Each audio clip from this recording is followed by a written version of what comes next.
joke. What could it be?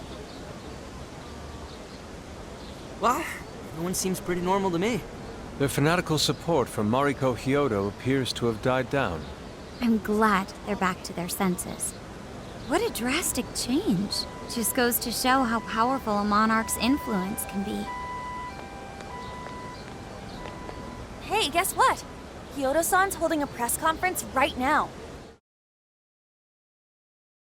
Thank you all for taking your time to gather here today. Actually, there's something I've been meaning to share with everyone. As of today, I will be resigning from office. I do not intend to seek re-election either.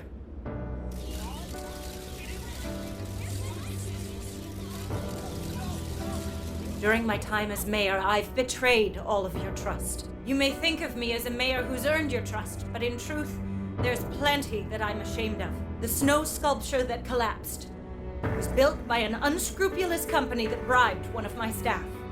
In spite of my responsibility, I neglected to see the finer details and went ahead with the construction. As a result, the sculpture ended up collapsing, and a girl's precious life was lost. Furthermore, I elected to cover up the truth, all so I could save my position. I've been garnering votes I didn't deserve in order to stay on as mayor. I betrayed everyone to protect myself and covered it up by allowing more wrongdoing. I am among the guilty. That little girl, she died because of me. As such, I will have the police reinvestigate the case and offer my full assistance. And again, I will drop out of the election and forfeit my position as mayor.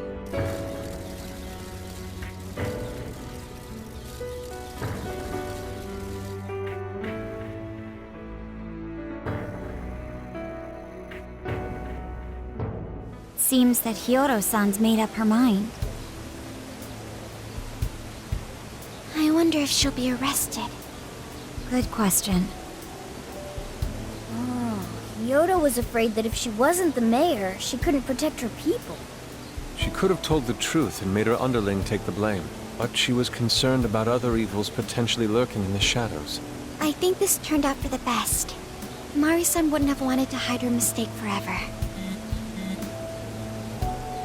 Zenkichi is on the line. Hey, you guys see Hyodo's press conference?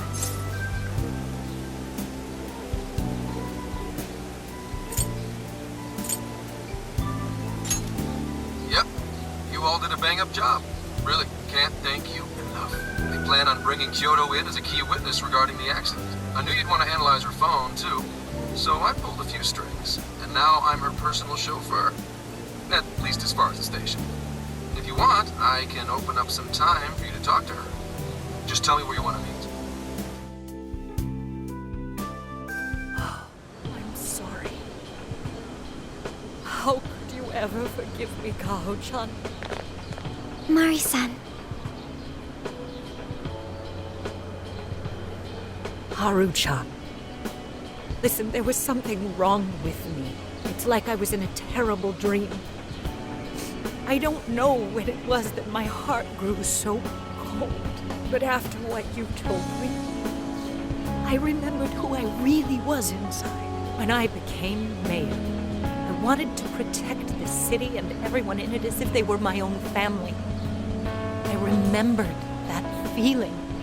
Thanks to you, I've finally been able to confront myself, and I realized that I was doing a horrible disservice to that girl. I had lost sight of reality and begun acting self-righteous. Nothing I did was for her sake. But Mari-san, you were doing the best you could. No, it's the truth. Had I not realized my mistake, I would have likely continued to hurt even more people. But that's not what Kaho-chan would want. So let me say, thank you, Haru-chan. Thank you for saving this city, for saving my family. Mari-san! Your father's recent passing must have caused you so much turmoil. I'm sorry I added to it. But if there's anything I can do for you in the future, any way I can be there, just ask me. I say this because you're a precious part of my family, too. Thank you so much, Mari-san. Oh, Haru-chan! I'm happy for you, Haru.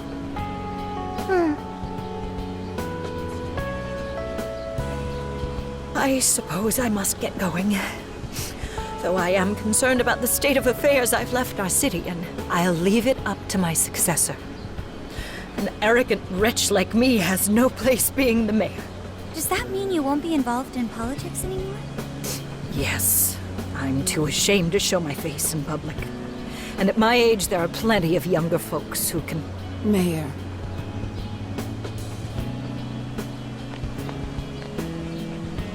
You're... I saw the news. So you're resigning. And you're leaving politics for good? That's right. I've promised to step down and never... You can't be serious! Resigning won't bring her back. In fact, it won't change a thing. Carl. Nothing can change what happened to my daughter. Hey, shouldn't we get in there? Hold that thought a moment. So you can't. You can't just run away. You need to start over and become our mayor again. What? When I was weeping with rage and grief, you stood there and cried with me. Instead of running away, you were there when I needed someone the most. I know your character more than anyone. Ma'am. Thank you for sharing your heart with me. Then I promise to both you and your daughter, I would stand back up and become your mayor again. Mari-san. I don't get it. I know this is a sad moment. Everyone is crying, but it also feels warm and kind. How would you describe this?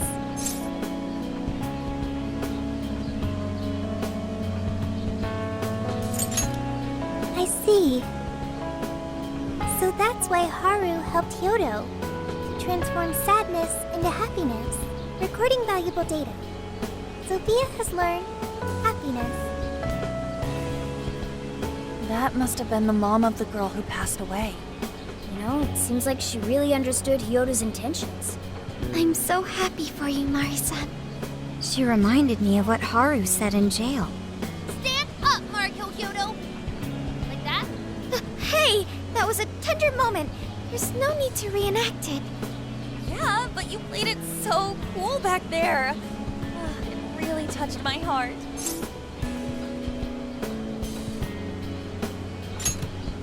Could you please forget it already? Indeed, truly moving. You did good, Haru. It really was touching.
Is something the matter? What are you gonna do?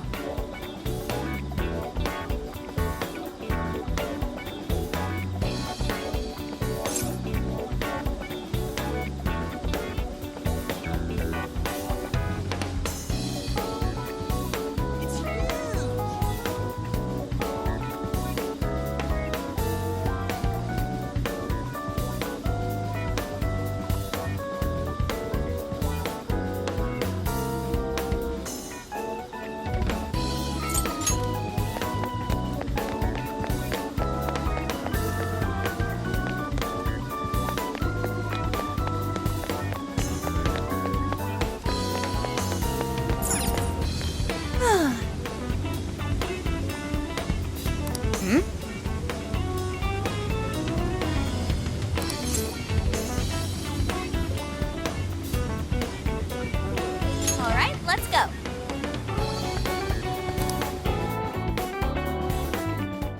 Whoa, amazing!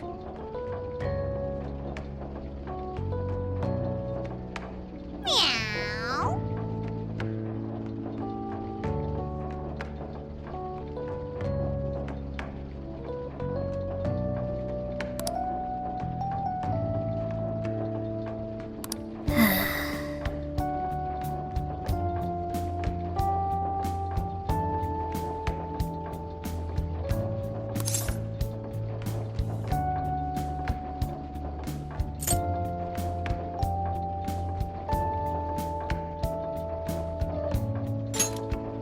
Whoa!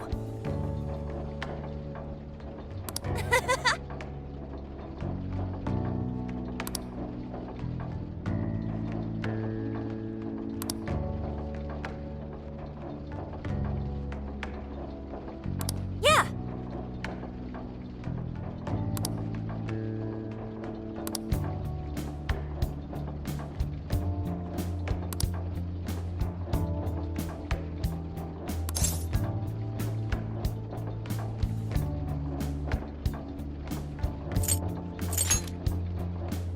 Yay!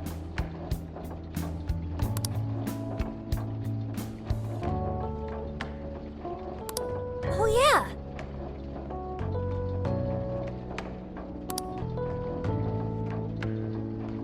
Huh?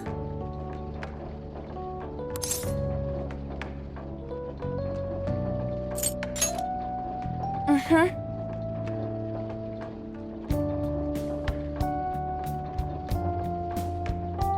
Thanks.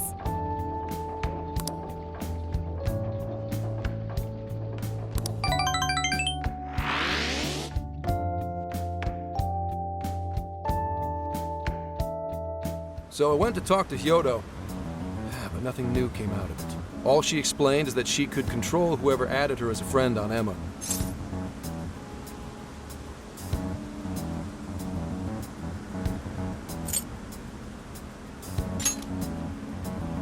Come on, don't give me that look.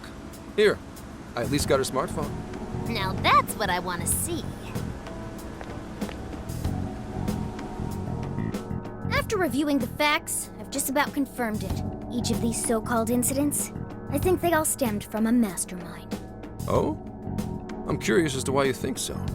Kyoto, Natsume, Alice, all three were changing people's hearts to do bad things. But deep down, none of them were truly evil.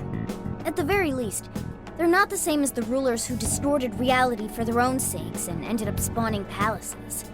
I'd been considering that as well. Before Natsume lost sight of his writing, he was diligently working toward his dreams. Alice, too. She was doing her very best to be a ray of light and hope for other people. Mari-san was also striving for the betterment of everyone in Sapporo. Right. They're different from criminal scum like Kamoshida and Madarame, who acted only for their own benefit. Okay, but how does a handful of not-so-evil monarchs prove there's a mastermind behind all this? The fact that jails are fundamentally different from palaces provides us a big clue. For starters, jails don't have any treasures for the taking. All we found are people's stolen desires. That means monarchs don't have twisted enough wills to reshape reality and form treasures. Which would mean that jails aren't created by the monarchs themselves. Someone else must be doing the creating. Our final clue? is the locks on all those bird cages. In order to get to the Monarch, we've always had to unlock a door that denies us passage. I had thought this was just a security measure designed to protect the Monarch and the desires held within. But if that were the case, why would traumatic memories the Monarch would rather erase be the key to unlocking it? Given that these are cognitive worlds, maybe it means monarchs think their trauma will protect them. I find that rather odd. If anything, I would think it's the other way around. Correct. What if it is the other way around? Why might a door like that exist?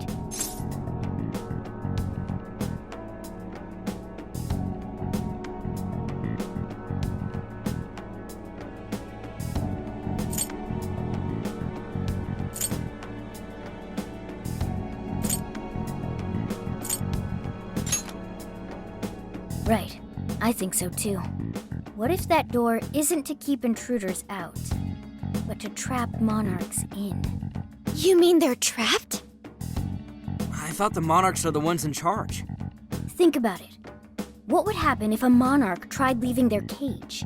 They touch the door, and then hear the voices of their trauma? Exactly. They'll remember what made them so warped in the first place, and stick to their guns as a monarch. And thus, the cycle continues unbroken.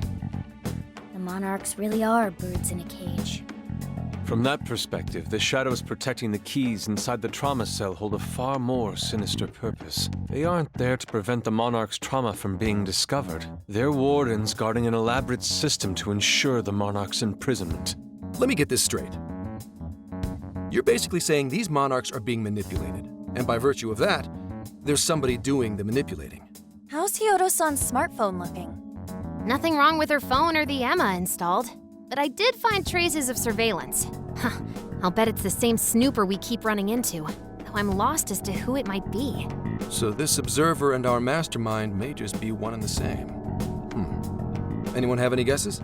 Our first suspect is Medice, the company in charge of Emma. Since you can't get into jails without Emma, I can't write it off as mere coincidence. Medice, huh? Too bad we can't just storm their headquarters. You mean the cops can't actually do that? Of course not. How could we even put out a warrant on them? By saying they go around turning people into monarchs? You have a call from Ichinose. Hi there! Sorry for the relative lapse in communication, but I did turn up some info that I thought you guys might like to know. So I've been looking into Emma all this time, and I still have yet to find any differences between her past and present versions. I mean, this is state-of-the-art tech, not something just anybody could pry open and take a look inside. But then I took a peek at Emma's changelog, and that's where things got interesting. It seems Emma was transported to Okinawa at some point after I sold her to Medice.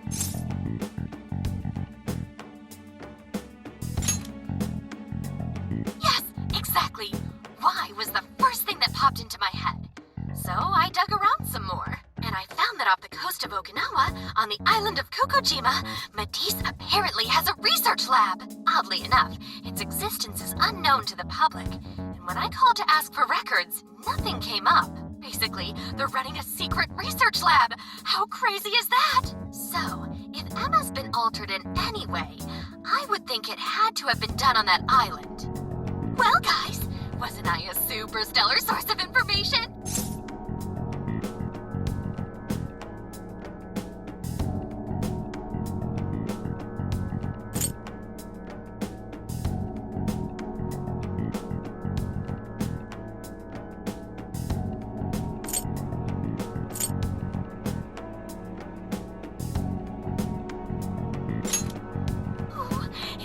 Praise I hear? You mean I did a good job? Woohoo! Go me! Well, guess it's bye for now, Phantom Thieves. Please regale me with tales of your adventure another time. So what did Ichinose-san say? Okinawa? Crystal clear waters? Shisa statues? Juicy pineapples? Shinsuko cookies?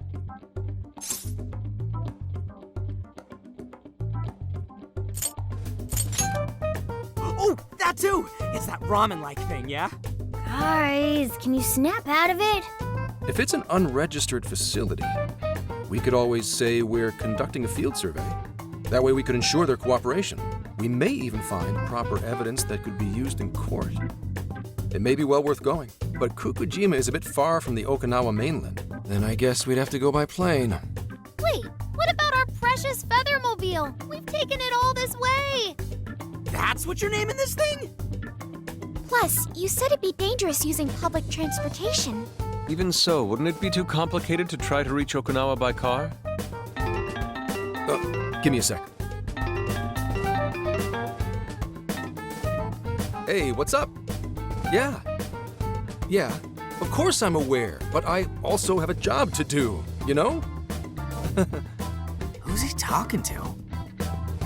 Why would I lie? I'm being honest, I swear. Of course I remember. The thing is, I'm a little...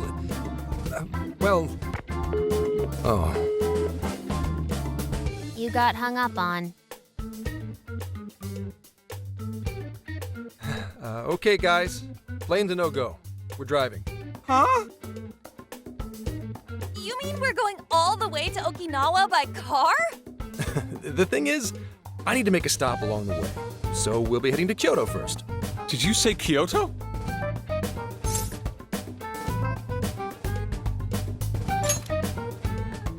Yeah, I primarily work for the Kyoto Police Department. I thought I'd take a moment to catch up, share intel, you know, cop stuff.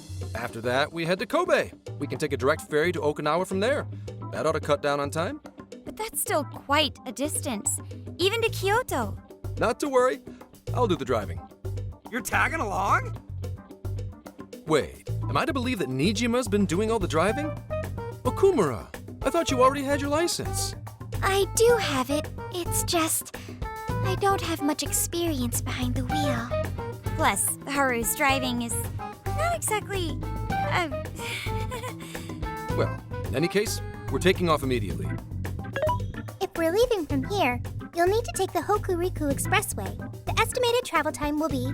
About 21 hours, give or take. Gramps is correct. 21 hours? Are you nuts?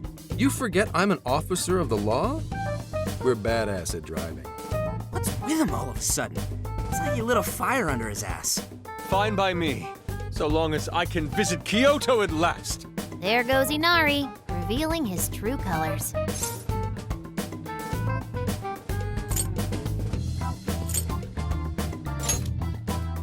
All right then, let's hit the road. I'll get you rascals there in record time.